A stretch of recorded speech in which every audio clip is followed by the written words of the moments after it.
Sa inyong lahat, dito naman tayo sa vlog natin ngayong gabi sa FPJ Batang Quiapo, Iwas Gulo.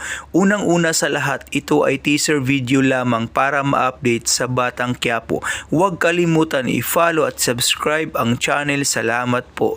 Rated SPG po ito mga master. So ito nga kinausap nga ni Santino yung nanay niya dahil nagdadasal si Santino na makalayan yung kuya tanggol niya. Ang sabi ni Santino, ito ay maging okay na yung pamilya natin. Pero ang sabi naman ni Nanay Tess niya na kung saan is hindi na siguro pwede na mag-okay yung pamilya natin anak. Dahil nga galit nga yung tatay niyo kay tanggol. Habang nagkakape ito si Beng ay bigla na lang napatawag si Tess nito sa telepono nito. Ngayon naman ay kaya ito tumawag si Tess dahil gusto magpasama kay Beng dahil nga sa problema nga sa bahay nito. Kaya ito wala siyang mapagsabihan nito. Kaya ang ginawa ni Beng ay gusto niya pumunta sa bahay para makausap ito. At dito ay nung nagkausap silang dalawa, ito si Beng ay parang nagagalit dahil nakalaya na si Tanggol. Si Tanggol ay lumabas doon sa lugar niya at kausap niya yung mga tropa niya na kung saan sinabi na binugbog siya ng tatay niya pero walang magawa yung kaibigan dahil sa liit. Ito umalis na lang si Tanggol dito. Ngayon ito si Jelly at saka si Bubbles ay nag-usap ito dahil nga may iniisip si Bubbles tungkol sa kaibigan niya kundi si Tanggol sa loob. Pating na naman yung mga nangungulekta ng pera sa tindahan nila ni Bubbles sa lolo niya.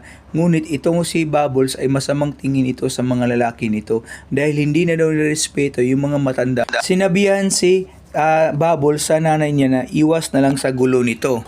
Ay pumunta ito sa may pinautangan niya dahil gusto niyang kolektahin ito. Pero ang ginawa ulit ito ay umutang ulit yung babae sa palengke. At dito habang naglalakad si Tanggol ay nagpautang ulit si Rhoda sa mga tao sa palengke nito dahil triple daw yung pagbalik nito. So ang ginawa, gusto ulit makuha ni Rhoda dahil sa kasamaang palad ay ninakaw yung bag ni Rhoda habang ito'y nagbigay ng pera nito. Kaya sigaw ng sigaw si Rhoda. Yung lalaking nagnakaw ay tumatakbo ito. Ngayon timing binigay yung bag kay Tanggol. Kaya ang ginawa ni Tanggol ay hinabol siya ng mga pulis. Si Tanggol naman ang pinaghinalaan na siya yung kumuha sa bag or sa butahe ito na kasama. So ang ginawa ni Tanggol ay tumakbo ito, pumunta sa ibang lugar para hindi makita ng mga pulis nito. Si Tanggol ay napalayo na sa mga pulis nito. Kaya ito ay sumakay kasi sa isang truck na kung saan hindi nakikita ito. Si Don Julio at Don Ramon ay nag-usap ito tungkol kay Don Ismael dahil naka-operated pa ang negosyo ni Don Ismael kahit patay na ito. Pansin ni Don Julio na lagi na lang alis ng alis si Olga.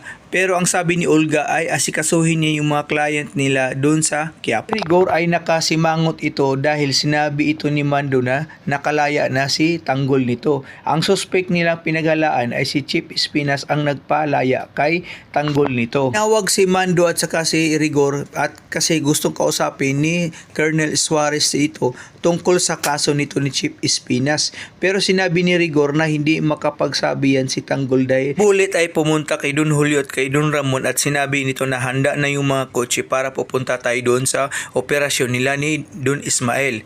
So, nakita ni Tanggol ang ID na pangalan ay si Rhoda nito. Kaya ang ginawa ito ni Tanggol, kinuha niya yung pera na nasa wallet nung binigay sa kanya nung magnanakaw nito. Kaya ang ginawa nito is umalis na si Tanggol at tumalon ito sa may truck nito.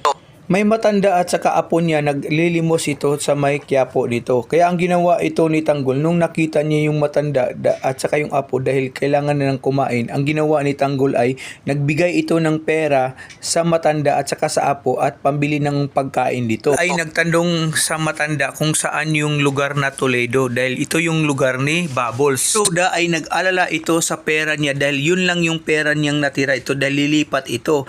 Ngayon ang sabi ng mga pulis ay hindi lang makita yung tao dahil may buhat daw ito sa magnanakaw sa pagkuha ng bag nito. Dumating si Beng sa bahay nila Tess at dito ay nagyakapan itong dalawa dahil nga gustong may kausap si Tess dahil ito kay Tanggol dahil nakalaya ito. Pero ito si Beng ay nagulat ito sa paglaya ni Tanggol nito.